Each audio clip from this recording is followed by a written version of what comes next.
नमस्कार. लोक काय म्हणतील? हा एक असा प्रश्न आहे जो आपल्या सगळ्यांच्या मनात कधी ना कधी येतोच, नाही का? आज आपण याच प्रश्नाचा मागोवा घेणार आहोत. बघूया हा एक छोटासा प्रश्न आपल्या स्वातंत्र्यावर आणि आयुष्यावर किती मोठा परिणाम करू शकतो. तर चला सुरुवात करूया. ही गोष्ट आहे स्वराची आणि तिच्या गोष्टीतून आपण समाजाच्या एका अदृश्य पण तितक्याच शक्तिशाली प्रश्नाला भेटणार आहोत. कारण खरं तर ही गोष्ट फक्त स्वराची नाहीये, ही आपल्यापैकी अनेकांची आहे. कल्पना करा, उन्हाळ्याची सुट्टी आहे. स्वराने नुकताच एक छान गुडघ्यापर्यंतचा सुती ड्रेस घेतलाय, कडक उन्हासाठी एकदम परफेक्ट. आणि ती तोच ड्रेस घालून एका कौटुंबिक कार्यक्रमासाठी तयार झालीय. सगळं किती साधं, सोपं आणि सहज वाटतंय, बरोबर? पण खरी गोष्ट तर इथूनच सुरू होते.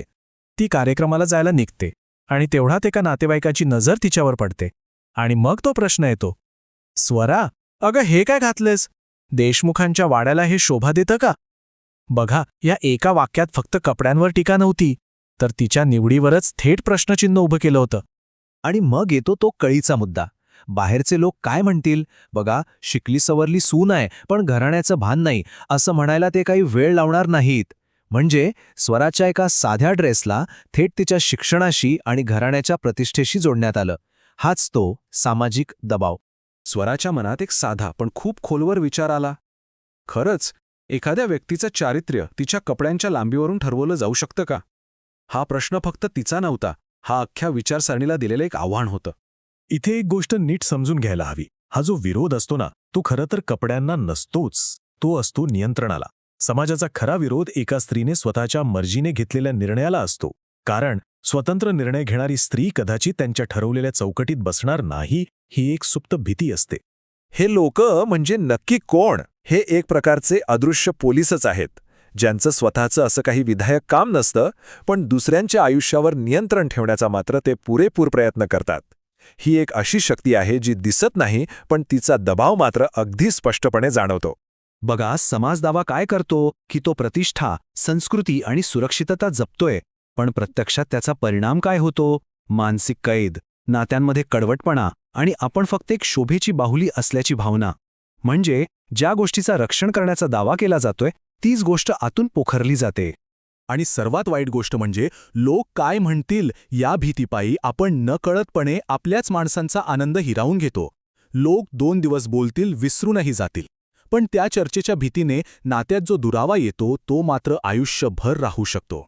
पण प्रत्येक गोष्टीत एक निर्णायक क्षण येतो. स्वराच्या आयुष्यातही तो आला. आता आपण बघूया की स्वराने या परिस्थितीला कसं तोंड दिलं आणि तिला तिच्या आईकडून काय शहाणपण मिळालं. हा स्वातंत्र्याचा आवाज आहे. स्वराने अगदी शांतपणे पण खूप ठामपणे उत्तर दिलं. ती म्हणाली, जर लोक माझ्या कपड्यांवरून माझ्याबद्दल चुकीचं मत बनवत असतील, तर तो त्यांच्या संकुचित विचारांचा दोष आहे, माझा नाही. वा! एका वाक्यात तिने स्वतःची ओळख तिच्या कपड्यांपेक्षा कितीतरी मोठी आहे हे ठणकावून सांगितलं.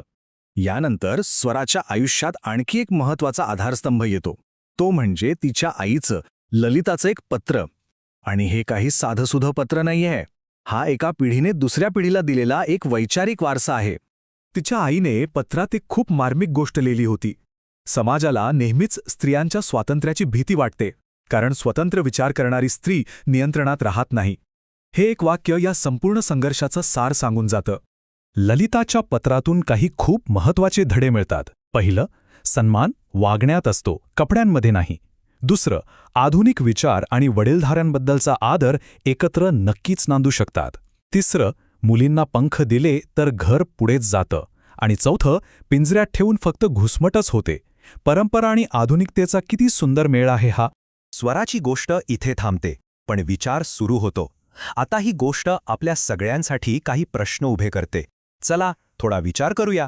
कधी असा क्षण आलाय का आयुष्यात, जेव्हा लोक काय म्हणतील ह्या एकाच भीतीमुळे आपली एखादी आवड, एखादी निवड किंवा एखादं स्वप्न बाजूला ठेवलं गेले आहे? जरा स्वतःलाच हा प्रश्न विचारून बघा. घराण्याची प्रतिष्ठा ही केवळ स्त्रीच्या पेहरावावरच अवलंबून असते. या विचाराला आपण कोणत्या मार्गांनी आव्हान देऊ शकतो? प्रतिष्ठा कर्तृत्वाने वाढते की फक्त कपड्यांनी? आणि शेवटचा पण कदाचित सगळ्यात महत्त्वाचा प्रश्न, आपल्या कुटुंबातल्या स्त्रियांना स्वतःचे कपडे किंवा मित्रमैत्रिणी निवडण्याचं स्वातंत्र्य खरंच किती आहे? ह्या प्रश्नाचं उत्तर आपल्या समाजाचं खरं चित्र दाखवतं. विचार नक्की करा.